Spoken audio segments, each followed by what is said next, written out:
harus dilanjutkan. Kalau PDIP sendiri udah menghukum Jokowi sebagai orang yang salah tuh. Jadi saya kira fair juga PDIP yang menyatakan bahkan semua hal yang pernah dibuat Jokowi adalah salah, maka kami minta maaf. Termasuk minta maaf karena Jokowi nggak pernah hitung bahwa ekonomi nggak akan tumbuh seperti yang dia bayangkan 10%. Kan itu kan asumsinya begitu kan, kalau ekonomi tumbuh 10% maka oke, pajak dinaikkan terus menerus karena rasio pajak juga akan membackup PPN itu kan. Tapi rasio pajak tidak tumbuh, kenapa ekonomi tidak tumbuh? Kenapa? Jadi PPN yang mesti dinaikkan, itu yang konyol tuh cara berpikirnya tuh. Puluhan ribu rakyat Indonesia menandatangani petisi yang isinya mendesak Presiden Prabowo Subianto membatalkan kenaikan PPN 12%. Terpantau, pada Rabu, 18 Desember 2024, pukul 15.30 sore, sudah ada 70.000 orang lebih menaikkan petisi tersebut. Buat barang mewah, PPN 12% buat semuanya kecuali barang dan jasa pokok. Ini bakal clear kalau pemerintahnya gentle, ngasih rilis resmi, nih loh batasan PPN kayak gini, Tapi apa dilakukan? Tidak. Masih simpang siur jadinya.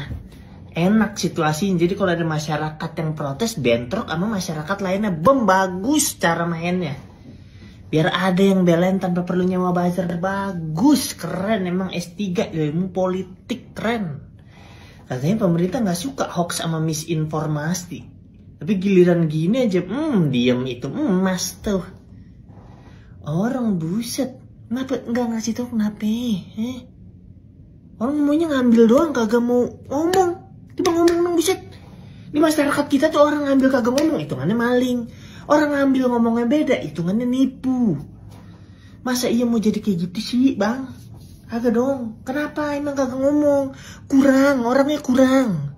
Kan kementerian udah nambah, lembaga nambah, staf-staf juga nambah. Yang ngegolin ini hampir semuanya di DPR. Koalisi banyak banget isinya, utusan khusus banyak banget, buset.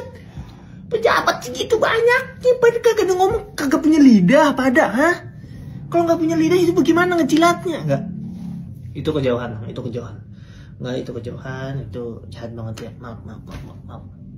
Kenapa pada kagak ngomong? Pada sariawan, Nih.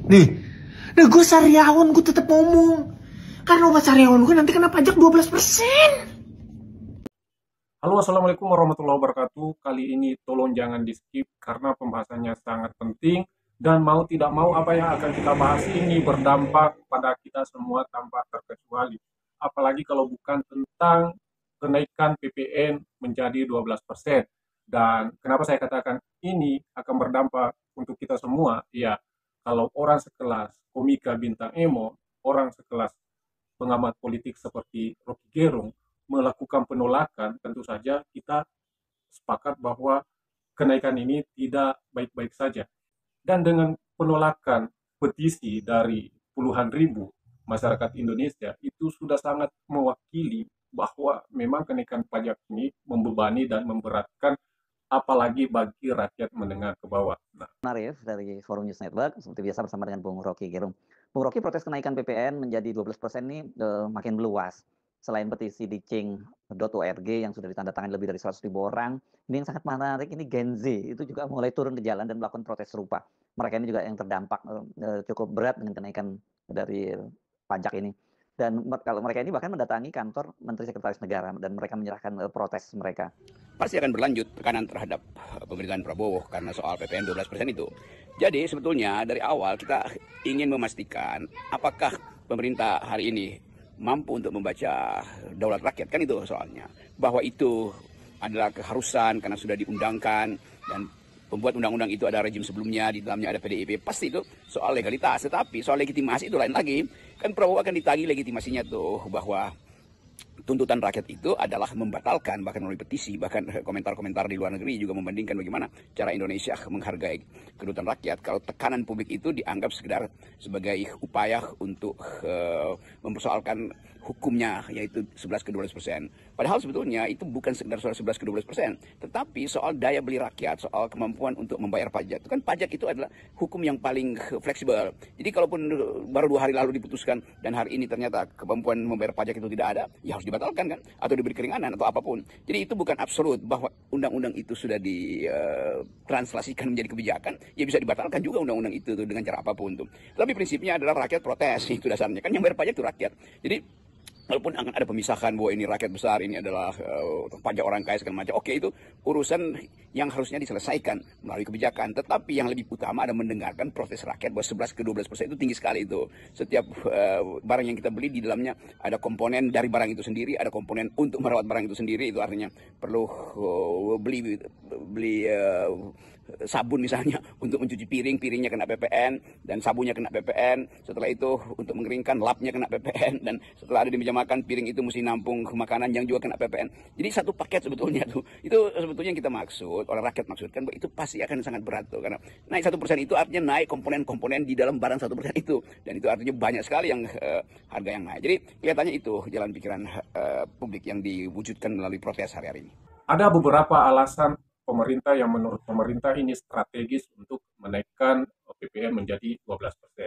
Di antaranya adalah ingin meningkatkan pendapatan negara melalui pajak. Sebagaimana kita ketahui bahwa pemerintahan-pemerintahan sebelumnya, terutama di pemerintahan Jokowi, itu negara sangat terkuras keuangannya dengan beberapa program yang mangkrak, beberapa program yang dikorupsi, dan beberapa pejabat negara yang melakukan korupsi. Itu benar-benar membebani negara, ditambah utang luar negeri yang sangat besar, itu yang kemudian menjadi beban bagi Prabowo dan pemerintahannya saat ini.